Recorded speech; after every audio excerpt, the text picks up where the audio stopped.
Brasil, a mídia está na mão de poucos. Em 2017, uma pesquisa feita pelo Intervozes, em parceria com a Repórteres Sem Fronteiras, investigou os 50 maiores veículos de mídia impressa, rádio, televisão e internet do país. E revelou que destes 50, 26 são controlados por apenas 5 grupos ou proprietários individuais. O maior é o Grupo Globo, da família Marinho, que detém 9 veículos da lista.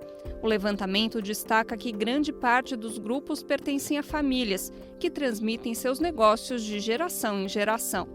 Segundo conclusão do próprio relatório, os interesses dos grupos impedem a existência de uma pluralidade de vozes, o embate de opiniões e a coexistência de valores e visões de mundo diferentes. A mídia brasileira de maior audiência é controlada, dirigida e editada, em sua maior parte, por uma elite econômica formada por homens brancos. Mas na internet, vozes dissonantes já ecoam desde o início do século XXI. Em 2010, foi criado o movimento dos blogueiros progressistas. Durante a campanha eleitoral daquele ano, o candidato tucano José Serra se referiu à iniciativa como blogs sujos e assim acabou sendo padrinho involuntário do grupo. O BDF Entrevista de hoje recebe um dos fundadores do movimento, o jornalista Luiz Carlos Azenha. Atuando há mais de 40 anos, Azenha passou pelos maiores veículos do país, como TV Globo e SBT, e foi correspondente nos Estados Unidos por quase 2 décadas. Também é criador do site Viu Mundo. Na pauta de hoje, a guerra midiática no Brasil, o governo Trump, a batalha tarifária com a China e a guerra na Ucrânia.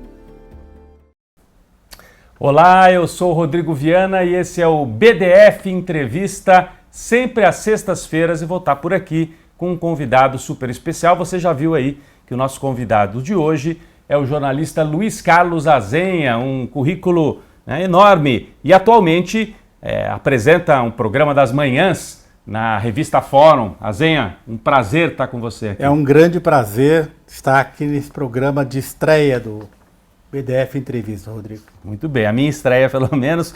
Como a gente falou na abertura, né, Azenha, a mídia brasileira é controlada por famílias. Quando se falava em algum tipo de regulação da mídia, lá na época em que você ajudou a criar esse movimento de blogueiros progressistas e tal, a preocupação era com esses grupos familiares, ou seja, a Globo tem muito poder, concentração, a família, enfim, outras famílias que dirigem outros grupos, né? Hoje parece que a preocupação maior se volta para as redes sociais, as gigantes internacionais. O Brasil está preparado, não conseguiu regular a mídia familiar, a Globo, SBT, Record. Vai conseguir regular e se contrapor ao poder das big techs e destas redes sociais como o X, como o WhatsApp, como, enfim, todas essas que a gente conhece? É difícil, Rodrigo, nesse momento, por causa do embate que a gente assistiu no Congresso, recente embate, aquela votação para tirar, para bloquear, para suspender a ação contra o Ramagem foi muito significativa, porque foram 315 votos.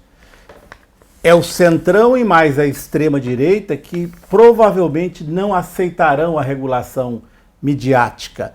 Inclusive, essa ação do Eduardo Bolsonaro nos Estados Unidos contra o Alexandre de Moraes, que deve se estender a outros ministros do STF, Rodrigo, também tem relação com isso, com a questão da regulação midiática. É por isso que os Estados Unidos provavelmente vão interferir. Não é só uma questão do Alexandre de Moraes. E não é só para ajudar o Bolsonaro. Não, é porque o STF é o grande... Se você viu a entrevista que o ministro Alexandre de Moraes e a ministra Carmen Lúcia, os dois deram para a revista New Yorker, se você olhar a íntegra, eles descrevem todo esse fenômeno das fake news e eles mostram um conhecimento muito grande, que isso, o governo Trump, ele se coloca como grande defensor das big techs hoje. Então, o que pode vir contra o STF não é para ajudar só o Bolsonaro. Você deve ter visto também um vídeo recente do ministro... Barroso? Não, do Barroso não, do Flávio Dino. Flávio Dino fez uma coisa muito importante que, assim, ele fez uma fala dizendo, olha, eu recebi aqui um papel, uma ameaça. Essas ameaças que chegam via as redes sociais hoje, elas se materializam, Rodrigo. Nós não estamos mais na época do fenômeno das famílias que controlam a mídia. O fenômeno hoje é outro. É este grande embate entre as nações e as big techs. O Azenha, e você descreveu aqui, hoje quem cria algum contraponto ao poder dessas big techs, das redes, do X, do Facebook, etc., no Brasil é o STF. Começou a se discutir um projeto de lei para estabelecer controles e regulações. O relator era o deputado Orlando Silva, do PCdoB de São Paulo. O Arthur Lira engavetou. O Arthur Lira, chefe do Centrão. Então, para os próximos anos, o que a gente pode esperar? Não vai sair regulação das big techs do Congresso. É o STF que cria algum tipo ainda de anteparo. E aí vira alvo de um poder imperial dos Estados Unidos, é isso? É isso. É justamente isso. Acho que do Congresso não sai, a não ser que no ano de 2026 a gente tenha uma mudança extraordinária no Congresso, o que não vai acontecer. Então sabemos que do Congresso acho difícil, porque o lobby do Google, dessas grandes empresas, da Meta, né? Lá nos Estados Unidos elas são chamadas as 7 magníficas, porque são Magnificent Seven, que são aquelas ações na Bolsa de Valores, que são as grandes empresas de mídia. Essas empresas fazem um lobby feroz. E o Brasil poderia vir a se tornar um exemplo para o mundo, como uma historiadora, uma estudiosa deste assunto, Rodrigo, da Universidade de Stanford, deu uma entrevista recente dizendo, olha, o Brasil estava se tornando um pouco a referência para o combate das fake news. Então você tem na União Europeia algum avanço e no Brasil. São os países que estão colocando algum tipo de limite ainda. Mas no caso brasileiro, como você explicava, não propriamente com uma lei, com uma regulação que você entenda do começo ao fim. Depende muito de canetada de ministro do Supremo. E aí eles se expõem como alvos destas empresas. Enquanto você falava aqui, eu pensava no seguinte, no passado os Estados Unidos sempre protegeram as suas empresas. Eram as montadoras de carro, depois as petroleiras. Hoje, as produtoras de banana lá atrás na América Central, United Fruit. Pois é, e hoje em vez de proteger a United Fruit, ou as montadoras de carro, ou as petroleiras, eles protegem, como é que é? As 7 magníficas? As 7 magníficas. São as empresas de mídia. De tecnologia, não só de mídia. São as redes sociais e mais empresas. Porque essas empresas hoje, gente, elas não são mais empresas só que está no seu celular, o Facebook. Por exemplo, o Google, não sei se vocês sabem, ele controla cabos submarinos. Então agora eles foram para outros negócios, né? Você tem a Amazon, tem uma empresa de lançamento de foguetes. Não é só o Elon Musk. Não é só, você entende? Então o Elon Musk tem a empresa o SpaceX. Essas empresas deixaram de ser só empresas de mídia. Elas estão entrando tem uma capilaridade muito grande, basta estudar. Eles estão na infraestrutura da comunicação, inclusive. Então, quando o STF bate de frente, eventualmente, com uma dessas empresas, como aconteceu no caso do X, ele está batendo de frente com o coração do capitalismo nos Estados Unidos, é isso? Resumindo, é isso, e não é por acaso que a primeira-dama Janja foi demolida, ou tentaram, pelo menos, pela fala dela sobre o TikTok lá na China. Embora, inclusive a resposta do governo chinês foi no sentido, sim, vamos enviar, mas eles não querem essa discussão. Mesmo com uma empresa chinesa, que na verdade o TikTok não é baseado na China, ele nem existe na China, né? Existe investimento chinês no TikTok, mas ele é baseado em Singapura. Então é por isso, qualquer pessoa que se torne uma porta-voz, como foi o caso da primeira-dama Janja, contra o TikTok, o Kuai, esses vídeos curtos, que são a nova, né? Que são a mudança do planeta, da comunicação no planeta, qualquer pessoa que se coloque nesse papel será demolida. Nós vamos esperar para as próximas semanas. O governo Trump anunciou um ataque aí, medidas, sanções contra a pessoa física do Alexandre de Moraes, porque ele cumpre esse papel no Supremo. Não é porque o Alexandre de Moraes está prestes a comandar ali um julgamento que vai condenar o Bolsonaro. Não é apenas por isso. Talvez o principal seja esse ponto que o Azenha está trazendo aqui. Diante disso, Azenha, para a gente terminar esse bloco inicial, né, essa reflexão sobre mídia, O que esperar da campanha de 2026? É loucura, Rodrigo. Olha, o mundo está se transformando enquanto a gente conversa. Se você acompanha os grandes portais, e eu acompanho, inclusive, porque tenho amigos trabalhando neles, a audiência, gente, dos grandes portais, G1 e outros portais, está desabando. Por quê, Rodrigo? Porque as pessoas estão todas elas agora usando o celular, deixou de ser o computador de casa só. Os maiores acessos acontecem por celular. E o celular ele não se aplica muito bem para você abrir um site com um monte de notícia. Ele facilita muito o Instagram, Kawaii, TikTok e outras. Então, os vídeos curtos são a nova tecnologia. E aí nós estamos na fase da inteligência artificial e da pós-verdade. Acabou aquela nossa verdade em que eu e você, como jornalistas, fomos treinados. O Donald Trump, gente, recebeu o presidente da África do Sul dentro do Salão Oval, mostrou um vídeo, denunciou o genocídio branco na África do Sul. Sabe de onde era o vídeo? Foi descoberto hoje? Era do Congo, não era da África do Sul. Só que ele já lançou isso no mundo. E isso agora já está rodando, essa fake news que... Para desmentir, você não consegue, porque foi lançada dentro do Salão Oval, todo mundo falou, todo mundo propagou. Correr atrás de uma fake news assim, então, o ano que vem, gente, se preparem, porque vai ser barra pesada. Barra pesada mais uma vez. Bom, como a gente falou aqui na abertura do programa, o Azenha tem uma longuíssima experiência como correspondente nos Estados Unidos. Até apareceram umas imagens aí, o Azenha entrevistando o Gorbachev, aí foi em Moscou, né? 1988, é. Olha, em 1988 ele fez a famosa entrevista exclusiva com o Gorbachev, foi o último presidente, né, o último líder da União Soviética. Mas ficou baseado principalmente nos Estados Unidos, né? Aí Sim. Viajava o mundo inteiro como correspondente. É sobre isso que a gente vai falar agora, aproveitar a experiência do Azenha nesse tema, para falar um pouco dos ataques de Donald Trump aos imigrantes e desse discurso de extrema-direita que ele trouxe ainda mais acentuado nesse retorno ao poder. Vamos primeiro acompanhar uma matéria aqui.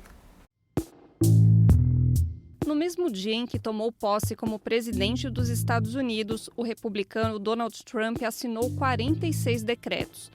Os temas iam da ideologia de gênero à saída dos Estados Unidos da Organização Mundial da Saúde, mas o principal alvo foram os imigrantes. Desde então, pessoas que estavam nos Estados Unidos sem documentação são deportadas para seus países de origem em condições degradantes, que incluem o uso de algemas e correntes nos pés. O governo Trump firmou um acordo com o presidente de El Salvador, Nayib Bukele, para enviar criminosos estrangeiros para um mega presídio salvadorenho. Só que a ficha criminal dos supostos bandidos não foi revelada. A estratégia usada por Trump é antiga: criar um inimigo externo que pode ser culpado por todos os problemas internos. Mas o plano tem encontrado resistência na própria população estadunidense. 52% dos americanos acham que Trump foi longe demais na sua política de deportação, segundo o levantamento da CNN. As decisões de Trump mostram um país desesperado com a perda de relevância no cenário internacional. Qual o futuro da maior potência do mundo? Pois é, qual o futuro da maior potência do mundo? A matéria recupera esse ataque do Trump aos imigrantes. Enquanto nós estamos falando aqui, nas últimas 24 horas, ele promoveu mais um ataque. Ele baixou uma ordem para que a Universidade de Harvard expulse todos os estudantes estrangeiros. Azenha, quando você morou lá. Olha aí, está a fachada de Harvard. Algo impensável, né? E aí eu já te faço uma pergunta assim, ao agir dessa forma o Trump, atacando os imigrantes e impedindo, por exemplo, estrangeiros de estudarem em uma das principais universidades norte-americanas. No passado, os Estados Unidos, né, sempre tiveram poder militar, invadiram, usavam os mariners e tal, mas também tinha um soft power famoso, né? Cinema, cultura e universidade. Chamar gente de outras partes para estudar nos Estados Unidos é uma forma de dizer: venham participar do capitalismo, venham ver como é bonito. A hora que ele expulsa, não perde um pouco do soft power? Claro, Rodrigo. O Trump, o que ele está fazendo, isso deve causar muita preocupação nos Estados Unidos, ele está criando um inimigo interno, ele está trazendo de volta o inimigo interno do macartismo lá dos anos 50. E o inimigo interno quem é? Não são apenas os imigrantes. Isso que é muito mais preocupante. O inimigo interno do Trump são todas as pessoas progressistas dos Estados Unidos. Ele tem a listinha dele dos democratas E ele colocou nessa lista as universidades que trazem muitos, né? Isso vai ter um impacto enorme, inclusive porque em Harvard, Rodrigo, 27% de todos os estudantes de Harvard são estrangeiros que pagam, porque você tem muita bolsa de estudos. Então, eles mais ou menos que financiam o estudo, o estudo de americano com um preço mais baixo, porque o chinês que estuda em Harvard, e tem muitos, são milhares de chineses em Harvard, ele paga o valor completo. E ele ajuda, portanto, a financiar o estudante americano que vai para Harvard. É uma loucura completa o que o Trump está fazendo, e eu chamo a atenção muito para a lei que ele acabou de passar, né? Esse é o objetivo. O Trump, ele fica assim, gente, lançando uma série de questões que parecem estupidez, mas não são, é um plano. Ele lança, por exemplo, agora o Golfo do México é Golfo da América. Todo dia ele lança para distrair do que ele está fazendo de fato, que acabou de passar no Congresso americano, uma lei que vai cortar impostos dos bilionários e cortar impostos e cortar programas sociais. Vai tirar o Bolsa Família deles, que é um cupomzinho, que é o Stamp Foods. Stamp Foods, né? O selo que a pessoa usa para a vida, por exemplo, aqui no mercado do MST, você vem lá nos Estados Unidos, você viria com um selinho que você recebe, é o Bolsa Família deles. Ele vai cortar milhões de pessoas desse programa social. Então, por trás dessa pirotecnia do Trump, está uma coisa muito mais que é isso. Voltando ao tema do primeiro bloco. Beneficiar os bilionários, né? Fazendo algumas concessões. Por exemplo, olha, se você ganha gorjeta, você não vai pagar imposto. Mas isso é uma bobagem. Né? O que interessa mesmo, ele está beneficiando os bilionários em detrimento dos americanos mais pobres. Ele vai criar um clima de guerra civil nos Estados Unidos. Aquele filme com o ator brasileiro sobre a guerra civil nos Estados Unidos, fiquem de olho, hein? Porque ele está criando um clima inacreditável. Para você, surpreendeu essa pesquisa divulgada há algum tempo atrás? Aos 100 dias de governo, o Trump teve a pior avaliação de um presidente, acho que no último século, né? Não surpreendeu, mas ele está usando o poder para o enriquecimento pessoal dele. É isso, acima de tudo, para o enriquecimento pessoal. A família Trump dobrou a sua fortuna no último ano. Dobrou para mais de 5 bilhões de dólares. O Trump tem investimentos em cripto, está construindo hotéis na Arábia Saudita, hotéis e campos de golfe, no Catar, no Emirados Árabes Unidos. Quer fazer em Gaza, até Gaza. E eles têm investimentos, a família, na Sérvia, na Albânia, tudo enquanto ele está no poder. Ontem à noite ele se reuniu com 220 pessoas. Ele fez um leilão para participar de um jantar com ele. Um leilão, quem investir mais na moeda meme minha, criptomoeda dele, teria direito a jantar com ele. É uma coisa inacreditável em termos de... comprar o acesso ao presidente dos Estados Unidos. Então, assim, e isso, para mim, Rodrigo, é sinal da derrocada dos Estados Unidos. E o maior sinal da derrocada, prestem vocês atenção, se vocês quiserem medir como os Estados Unidos está indo para a derrocada, olhem os títulos de 30 anos do Tesouro Americano. Cada vez mais, primeiro que tem havido vendas em massa desses títulos. Eram os títulos mais seguros do mundo, para qual todos os investidores corriam. Agora, para captar dinheiro e cobrir a sua dívida interna, os Estados Unidos estão tendo que pagar juros cada vez maiores, porque os investidores estão falando, opa, peraí, vou investir na Alemanha, vou comprar ouro, vou investir no Brasil. Por incrível que pareça, esses papéis dos americanos eram o critério, a melhor coisa para investir no mundo. Ele está conseguindo destruir isso. Agora, do ponto de vista prático das pessoas que vivem lá, eu sei que você tem relações, conhece gente lá, fala com as pessoas, morou 20 anos nos Estados Unidos. Tem um terror, né, rolando. Tem gente que fica naquela dúvida, né? Os imigrantes saem para trabalhar porque precisa pagar o aluguel, mas você sair para trabalhar pode ser pego no meio da rua. Qual é o clima? Como é que a gente pode definir o que... É terrível, porque não é só o imigrante. Se fosse só o imigrante, mas é o estudante estrangeiro de Harvard. Você pode olhar... Estava legalizado, né? Obviamente, ele vai com um visto, Só que eles estão revogando vistos de estudantes. Então você pode ver, leia a mídia americana agora, você não vai ver nenhum estudante estrangeiro se identificando. Eles dão entrevistas para New York Times, ABC, NBC, mas não dão um nome. Por quê?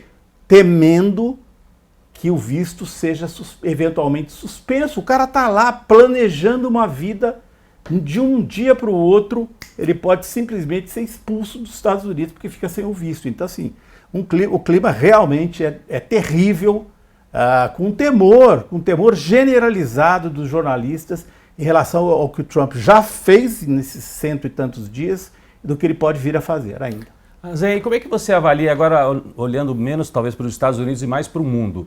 A gente teve eleições agora em Portugal e a extrema-direita cresceu. A direita tradicional ficou em primeira e a extrema-direita xenófoba do partido Chega ficou em segundo lugar, empatada com os socialistas, né?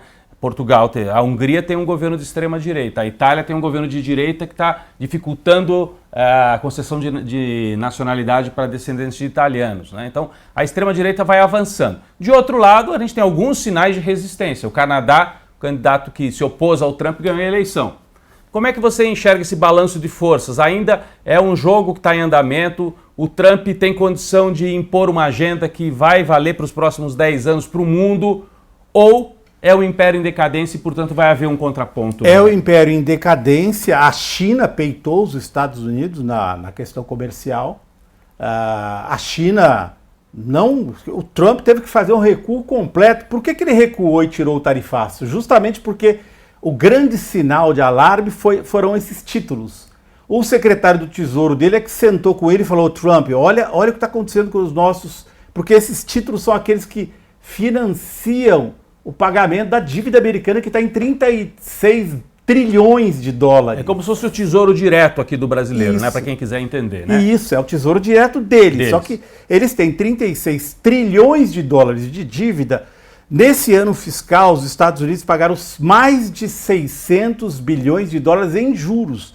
Então, o secretário do Tesouro cutucou o Trump e falou: Trump, olha o que está acontecendo, você não pode... Aí ele foi lá e recuou, tirou o tarifaço, deu essa grande recuada à China, porque esse é um termômetro da economia americana. E eu acho que ele está indo para um caminho... ele não vai reindustrializar os Estados Unidos, e eu acho que o bloco da China com Indonésia, com Malásia, com Vietnã, com o Brasil, com a Rússia, tem condições de dar uma volta no Trump. Eu acho que ele, inclusive, na minha opinião, perde a eleição de meio de mandato do ano que vem e acho difícil ele fazer o sucessor dele nas circunstâncias atuais, porque a economia americana não está bem, não, Rodrigo. Não está bem, e a promessa dele, né, é expulsar os imigrantes porque eles são ameaça ao emprego, porque ele depende do voto daquela classe trabalhadora recalcada, isso, não é isso? Ressentimento, o voto do ressentimento. É o voto do ressentimento que a gente conhece, né, na Alemanha e na Itália. Lá aqui fascismo. No Brasil, né? E aqui também. Então ele precisa desse eleitor, ele prometeu naqueles estados que já foram industriais e que perderam suas indústrias, ele falou: eu vou trazer de novo, é o famoso Make America Great Again. Mas você acha que não tem caminho para a reindustrialização dos Estados Unidos? Acho que não, porque assim, a ideia de que um americano vai entrar numa fábrica e ficar apertando parafusinho, os 5 mil parafusinhos do iPhone, não existe, Rodrigo. É uma ideia antiga. O Trump se baseia num presidente americano, gente, dos anos 1800. A ideia das tarifas deu certo nos Estados Unidos quando a economia americana estava começando a crescer. Por isso que as tarifas funcionaram então. Protegeram o seu mercado interno e cresceram. Hoje, nesse mundo de hoje, os Estados Unidos deveriam investir justamente no que ele não está investindo agora, que é na questão da transição energética, transição e investimentos em alta tecnologia, que sim, eles estão fazendo, né? Ele acaba de anunciar um grande investimento ele chama de domo dourado, quer dizer, uma proteção contra mísseis. Isso vai entrar muito dinheiro no setor militar dos Estados Unidos e nas big techs. Então eles têm esse setor que ele vai privilegiar. Perfeito. Agora, para o mundo, quer dizer, não dá resultado a curto prazo para essa agenda que ele prometia, então você acha que ele pode até perder a eleição? Quando o Azenha fala de eleição de meio de mandato, tem a eleição parlamentar do ano que vem, para renovar o Congresso. E aí, se isso acontecer, ele fica um presidente fraco para a segunda metade. Mais fraco. Mais fraco. e aí pode ter dificuldades. Mas a gente vê que no mundo esse discurso de direita, não tanto do lado da economia, mas desse lado de pancada nos imigrantes, a culpa é dos imigrantes, na Europa ele continua forte esse discurso, né? Rodrigo, na verdade, se você olhar, não é que todo partido de esquerda que estava no poder perdeu. Todo partido que estava no poder perdeu. Na Índia, o Narendra Modi é de extrema direita.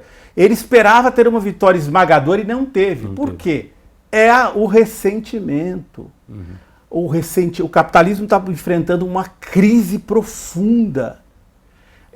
Essa economia é uma economia de papel. Você imagina, a grande potência do mundo tem uma dívida de mais de 30 trilhões de dólares. É uma economia de papel. O capitalismo está passando por uma crise profunda. Nós somos privilegiados relativamente a outros brasileiros, mas vai ver o jovem brasileiro, qual é a qualidade do emprego do jovem brasileiro.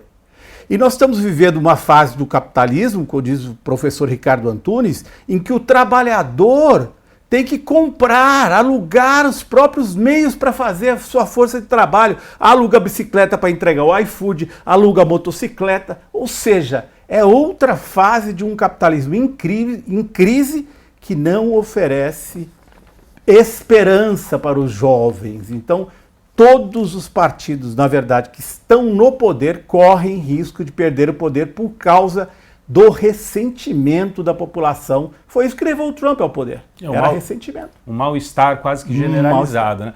Em poucos países isso não aconteceu. O México talvez seja uma exceção, conseguiu eleger a sucessora, né? O partido de centro-esquerda no poder, e a Espanha, em que também a centro-esquerda se mantém. Austrália muito por causa do Trump, porque o candidato que perdeu na Austrália, ele se lançou como sendo o Trump australiano. Ele saiu na frente nas pesquisas, mas depois o Trump fez tudo o que fez nos 100 dias, o primeiro-ministro se reelegeu com uma lavada. Então o Trump já perdeu 2 eleições no mundo, hein? Canadá e Austrália. E vamos ver o Brasil ano que vem, porque aqui ele vem forte também. Aqui talvez isso possa, de alguma maneira, ajudar o Lula, ou alguém que fale em nome do Lula. Bom, eu vou trazer aqui um outro tema, mas ainda é uma derivação desse assunto que a gente estava tratando. Outra marca da administração Trump, o Azenha já falou um pouco, é a guerra das tarifas, né? Vamos assistir a uma matéria que resume um pouco o que aconteceu nesses primeiros meses da administração Trump nessa área das tarifas. Vamos lá. Em abril de 2025, Donald Trump deu início a uma nova escalada na guerra comercial contra a China. Com um decreto, ele impôs tarifas de até 145% sobre produtos chineses. Pequim respondeu na mesma moeda, taxando itens agrícolas estadunidenses em 125%. O tarifaço agravou a tensão entre as 2 maiores economias do planeta, numa disputa que afetou os mercados, pressionou os preços dos alimentos e instalou um clima de incerteza global, mas isso também abriu oportunidades. Com a China comprando menos dos Estados Unidos, o Brasil ganhou espaço, especialmente na exportação de soja. Mas em 12 de maio, um acordo foi anunciado durante encontro em Genebra. China e Estados Unidos concordaram em reduzir temporariamente as tarifas, que passaram a ser de 10% do lado chinês e 30% do lado estadunidense. A trégua vale por 90 dias e, segundo analistas, marca um recuo tático de Trump diante dos custos políticos e econômicos do tarifaço. No centro desse tabuleiro estão interesses geopolíticos e empresariais e também uma questão maior: o papel da China numa nova ordem global. É isso. O Azenha já explicou uma parte desse recuo, né? Que o Trump foi obrigado a recuar porque, ao tomar todas essas medidas, gerou dúvidas em relação à própria capacidade dos Estados Unidos de se manter e de pagar a sua dívida interna, né? Que é aquele papel que todo mês, ou enfim, os governos vendem no mercado para conseguir se financiar. Mas, assim, eu queria trazer a outra parte aqui agora para a gente debater um pouco, que é o embate. Do outro lado tem um jogador também, que é a China, né? Durante muito tempo a gente ouviu falar, o século XXI vai ser o século asiático. Isso já começou? Claro, se você olhar quais as tecnologias de ponta, a China domina praticamente todas elas com uma grande vantagem. Você vê que nós temos uma rede hoje na China, por exemplo, de trens de alta velocidade de milhares e milhares de quilômetros. Ainda não tem um trem de alta velocidade entre Los Angeles e São Francisco, nos Estados Unidos. E a China já tem. E a China já tem de mais de 1.000 quilômetros, de 10 mil quilômetros, na verdade. É uma longuíssima rede de alta velocidade. Para ir de Pequim para Xangai, por exemplo, praticamente a China toda está coberta por uma gigantesca rede de trens-bala, vamos dizer. E o trem-bala americano vai só de Washington a Boston e é meia boca ainda, porque é uma modernização, mas não é o trem-bala que levita como o japonês, por exemplo. Então os Estados Unidos estão muito atrasados na construção da infraestrutura. Você vê que os chineses estão trabalhando com 6G. Já tem cidades, já estão num outro patamar, né? E eu queria contar só um que aconteceu comigo recentemente numa reportagem que eu fui fazer aqui da CPTM. Um engenheiro me chamou para dentro de um trem, que era um trem chinês, e falou assim: vem cá, vem aqui na dobra do trem, do vagão do trem chinês, enfia a mão e vê se você vê algum sinal de solda. Aí eu passei a mão e ele falou: olha, o trem que vinha da empresa francesa, aquela Alstom, era cheio de... Você sentia tudo. Os chineses fazem o trem, o vagão do metrô e do trem metroviário de superfície, como se fosse um bloco único. Esse trem balança menos e, portanto, dura 20, 30 anos a mais que o trem feito com todas aquelas soldas. Que acabam trepidando, tem uma vida útil menor. Uma vida útil menor. Então, os chineses estão muito avançados, né? Aquela ideia de que a China só vendia aquele badulaque que a gente compra no Temu ou que compra nas lojinhas da Shine, não é mais verdade, Rodrigo. E você acha que o Trump, você disse, ele está com uma agenda de presidente do século XIX, com essa coisa das tarifas, e talvez tenha adotado essa tática de confrontação com a China, sem entender o tamanho, a força do oponente, talvez tenha subestimado, porque os chineses foram dobrando a aposta, ele foi subindo as tarifas, os chineses também foram subindo, até que virou algo impossível, né? Se continuasse, o comércio mundial podia parar, né? Pra você ter uma ideia, o Trump se baseia que nem o Bolsonaro, né? Aqui no Brasil, como que o Bolsonaro pensa no Brasil ideal? Todo projeto de extrema-direita tem um tempo ideal. O Bolsonaro era a ditadura militar. O Trump pensa em 1870 como um momento chave. E naquele momento, era o momento da guerra dos Estados Unidos contra a Espanha, quando os Estados Unidos conquistaram Cuba, Porto Rico, Filipinas. Por isso, daí que nasceu a ideia dele de conquistar Groenlândia, expansão territorial, é nisso que ele está pensando hoje. Mas é uma coisa completamente antiquada, né? O Trump vive no passado. E o que decide, na verdade, Rodrigo, é o fato de que os preços estão aumentando. A grande promessa dele era baixar preço de tudo nos Estados Unidos. Mas os preços estão subindo e ele fica muito mais vulnerável politicamente em função dos preços que sobem justamente por causa do tarifaço que ele aplicou, porque continua o tarifaço lá, né? 10% está valendo ainda. Então os preços estão subindo, então ele está dando um tiro no pé. Só para finalizar a questão do Trump, o governo Trump é dividido entre duas turmas.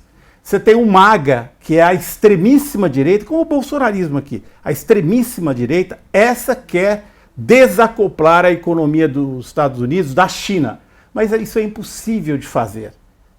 É impossível. Boa parte da dívida pública está com os chineses, inclusive. Né? 2%, na verdade. Só 2%? Só 2%, 3% com o Japão, 2% com a Alemanha, né? Mas 20 e tantos por cento estão com estrangeiros. Né? 45% da dívida pública americana está com estadunidenses, mas mais de 20% está com estrangeiros, sendo que a China tem lá um estoque bem razoável, de 2% da dívida americana.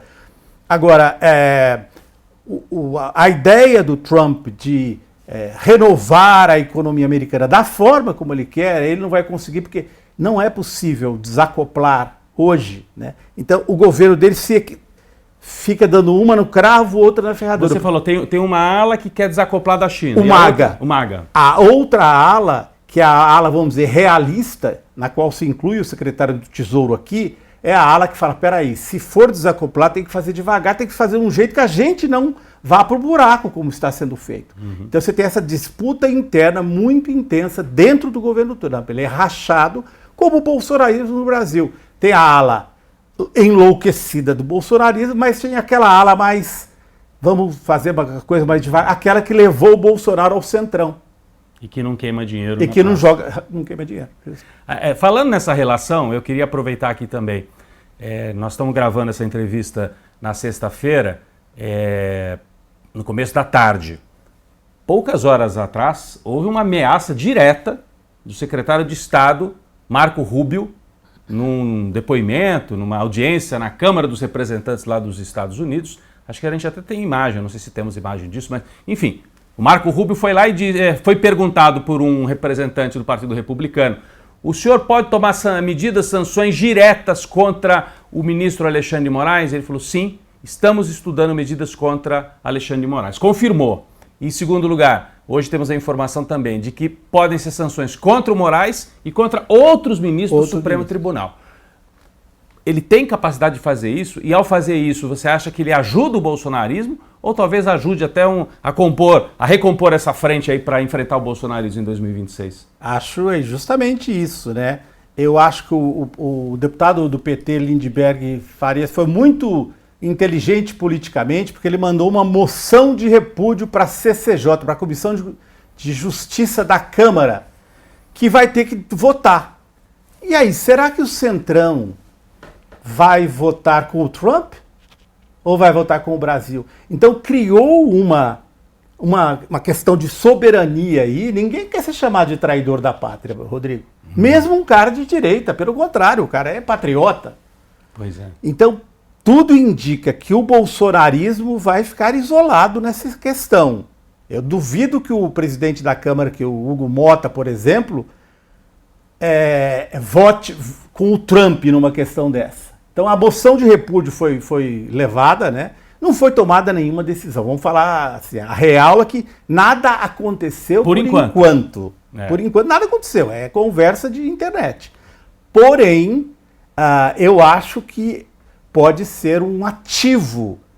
E não é por acaso que o Lula foi instruído, né, na verdade, pelo seu assessor. Na verdade, nasceu de um morador aqui da Zona Sul de São Paulo. A ideia do bonezinho do Brasil é para os brasileiros. Isso pode ser um ativo de campanha. Por quê, gente? Foi um ativo de campanha na Austrália, foi um ativo de campanha no Canadá. O antitrumpismo dizendo: não, vocês não vão se meter com a gente aqui. Aqui quem manda no nosso país somos nós. Ganhou 2 eleições, Canadá e Espanha. Canadá e Austrália. E não dá para dizer que Canadá e Austrália sejam anti-estadunidenses. De maneira alguma. Não, porque estão na área de influência. E aqui no Brasil também não. Eu acho que tem uma classe média que vai continuar gostando ou sonhando em ir para Miami e tal, mas também não quer essa esculhambação total, né, de vir um presidente dos Estados Unidos, enfim, ultrapassando todos os limites. O Gilmar Mendes deu o tom, né? Se você olhar o fio do Gilmar Mendes no X, ele fala que não tem, e ele falou, e ali, ele não fez aquilo por acaso, que foi combinado no STF, foi a resposta. E ele destacou na resposta dele a questão das redes sociais, falando, o que está por trás disso não é só bolsonarismo, não, são as big techs também. Deixou implícito. Muito bem, nós estamos falando do bloco, né? Que o Trump está nesse avanço, atacou a China e que se forma um bloco asiático, inclusive na produção, né? O Vietnã, a Indonésia, o Azen ali estava aqui, a Malásia, a China. A gente tem que falar de um outro ator importante, que é aliado da China em boa parte do tempo, a Rússia. Sim. Então, você tem de um lado os Estados Unidos em decadência, com uma Europa aparentemente em decadência, e do outro lado, Rússia e China. Eu estou trazendo para nós aqui, Azen, a questão da guerra da Ucrânia. Né? Uma guerra, muita gente se esquece, dentro da Europa, às portas da Europa. Como é que você define? Depois de 3 anos, muita gente aqui no Brasil dizia, o Putin não vai aguentar, a economia russa vai naufragar. Né? Mas antes de você comentar, vamos assistir uma matéria sobre esse tema. No dia 16 de maio, Rússia e Ucrânia sentaram à mesa de negociações pela primeira vez desde 2022. O encontro aconteceu em Istambul com mediação da Turquia. Mas apesar das expectativas, o saldo foi modesto. Um acordo para trocar 1.000 prisioneiros de cada lado e nada mais. Zelensky chegou a viajar até a Turquia na esperança de um encontro com Vladimir Putin, mas o presidente russo nem sequer apareceu. A delegação enviada por Moscou foi chamada de farsa pelo presidente ucraniano. Ainda assim, os dois lados prometeram manter o diálogo. A guerra na Ucrânia já dura mais de 3 anos e vai muito além das fronteiras do leste europeu. Segundo o diplomata espanhol Jorge Descalar, autor do livro O Fim de uma Era, as guerras aceleram a história e a da Ucrânia pode mudar a ordem geopolítica criada no pós-guerra, marcando o fim do domínio ocidental no mundo. Com economias estagnadas, crises políticas internas e a ameaça de novas tarifas dos Estados Unidos, a Europa vê sua influência diminuir cada vez mais. O centro de gravidade da economia mundial migra para a Ásia, enquanto países do sul global buscam novas regras para o jogo geopolítico. Eu achei bem interessante que a nossa equipe destacou esse livro, né, esse especialista espanhol que fala O Fim de uma Era, e tem a ver com tudo que a gente vinha conversando aqui. De um lado a economia, de outro lado a geopolítica. E eu lembrava aqui para o nosso convidado, para o Luiz Carlos Azenha, quando começou a guerra, a imprensa aqui do Brasil, que é muito torcedora, né, torce para os... Como se numa guerra você tivesse que torcer, né? Tá morrendo gente, milhares de pessoas.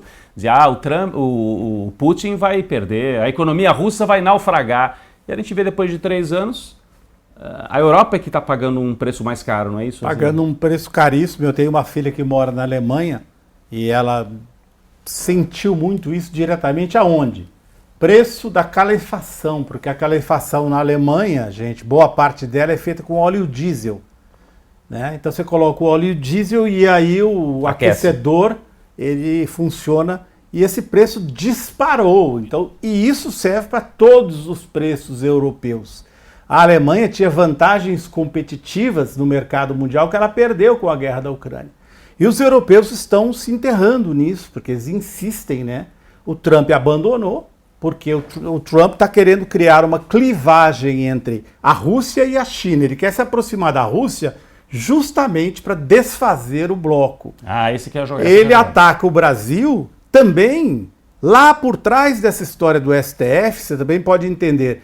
Por que ele atacou o presidente da África do Sul?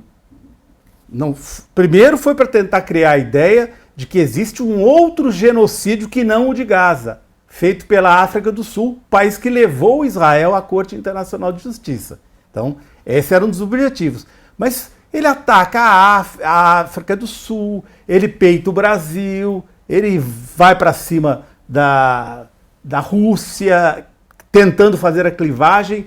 O Trump ele não aceita de maneira nenhuma aquela questão que os BRICS estão fazendo. Inclusive o Brasil acabou de fazer com a China, que é fazer trocas comerciais que não passem pelo dólar. Essa é uma coisa que ele não aceita de forma alguma, mas é uma coisa que aos pouquinhos vai se concretizando. Então, quando ele tira os Estados Unidos da guerra da Ucrânia e dá um sinal positivo para a Rússia para tentar desfazer o bloco, principalmente o bloco Rússia-China. Exatamente, criar uma clivagem ali e ter, por exemplo, acesso aos minerais raros que ele precisa e que a China tem um controle praticamente total do mercado dos minerais raros. E na Ucrânia tem muito. E na Ucrânia tem muito e na Rússia tem muito. Então ele está criando uma... E outra, para ele, por exemplo, o sonho dele de conquistar a Groenlândia, ele teria que aceitar, por exemplo, que a Rússia tivesse uma esfera de influência dela. Portanto, olha, a Ucrânia, tudo bem, fica para a Rússia, é a sua esfera de influência, mas deixa o Panamá comigo, o canal do Panamá, porque isso aqui é na minha esfera de influência. Deixa comigo a Groenlândia, porque isso aí é na minha esfera de influência. A Europa não conta mais nada.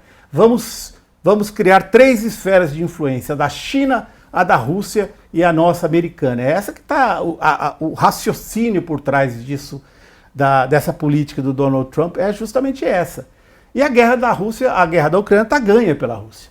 A verdade, Rodrigo, a Rússia conquistou os seus objetivos estratégicos praticamente todos lá, que é garantir a Crimeia, garantir a sua frota no Mar Negro e fazer o corredor que dá garantia à Crimeia, que é a sua frota no Mar Negro, um corredor que passa pelo leste da Ucrânia. Que passa por todo o leste da Ucrânia. Esse é o objetivo estratégico da Rússia. Nós precisamos criar um corredor terrestre suficientemente largo para garantir a Crimeia e a nossa frota naval, porque eles não têm porto de água quente. Você sabe que os portos da Rússia lá ao norte, eles congelam no inverno. Então, o porto que eles têm, que é o porto do Mar Negro, é o porto principal. Que é na Crimeia. Que é na Crimeia, que é esse país gigantesco, que a Rússia é o porto mais importante do ponto de vista militar. Mas eu queria que você, então, para a gente encerrar, colocasse o Brasil nisso tudo. Nós estamos vendo a guerra Estados Unidos-China, guerra tarifária, o Brasil ficou ali no meio do caminho, tentando tirar algumas vantagens, dizendo as tarifas contra o Brasil não foram tão pesadas assim, a gente negocia. E também, nesse outro momento, então tem a análise econômica e a análise geopolítica. O Brasil está dentro dos BRICS, mas o Brasil é visto pelo Trump como área de influência dele. É quando você diz que o Trump aceita, entre aspas, mas aceita, que a Rússia domine uma parte da Ucrânia, porque ele também quer tomar eventualmente o Panamá e a Groenlândia, e ele quer ter a área de influência de volta à América para os americanos. Que espaço sobra para o Brasil que não tem força nuclear e tem essas forças armadas que a gente conhece que se preocupam mais em dar golpe de Estado do que outra coisa? Sobra muito pouco espaço. Acho que o Brasil tem que fazer uma política moderada em relação aos BRICS, manter as suas relações com os Estados Unidos, que o Brasil, na verdade, Rodrigo, o Brasil não tem soberania. Se a gente for olhar nas questões centrais do Brasil, qual é a grande fonte de renda do Brasil? É o agronegócio. E eu não preciso contar para você que a maior parte da renda do agronegócio, que é o grande negócio do Brasil, sai do Brasil. Por quê? As sementes o Brasil não controla, os venenos que são colocados da agricultura são todos produzidos e geram lucros fora do Brasil.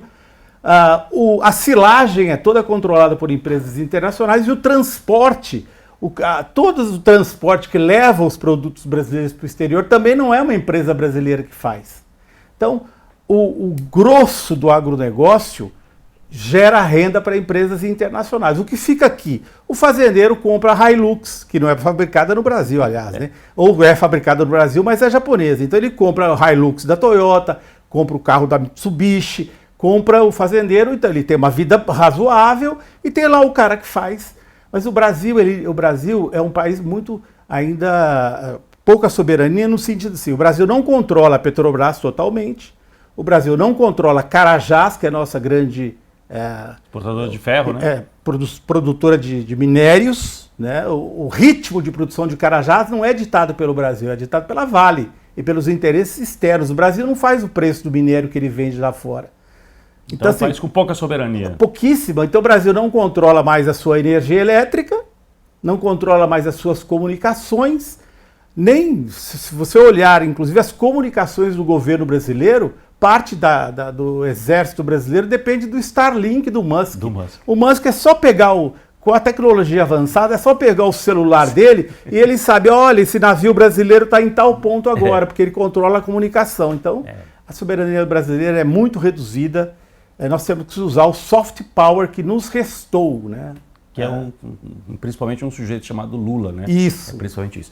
Mas eu queria agradecer demais aqui a presença do Luiz Carlos Arzenha, jornalista com mais de 4 décadas de experiência, trabalhou nos grandes meios de comunicação brasileiros, que estão também em decadência, né, Arzenha? A gente estava falando absoluta de decadência. E total. E que hoje tem esse trabalho importante também na internet. Aliás, foi o primeiro a fazer um documentário sobre a tentativa de golpe do 8 de janeiro, está lá na revista Fórum, né? 3 episódios, eu convido para quem quiser assistir os episódios em que o Arzenha conta essa história ali entre 2022 e 2023. Obrigado, Arzenha, até uma próxima. Obrigado. Valeu. Pelo convite. Nós ficamos por aqui, gente. O BDF Entrevista agradece a sua audiência.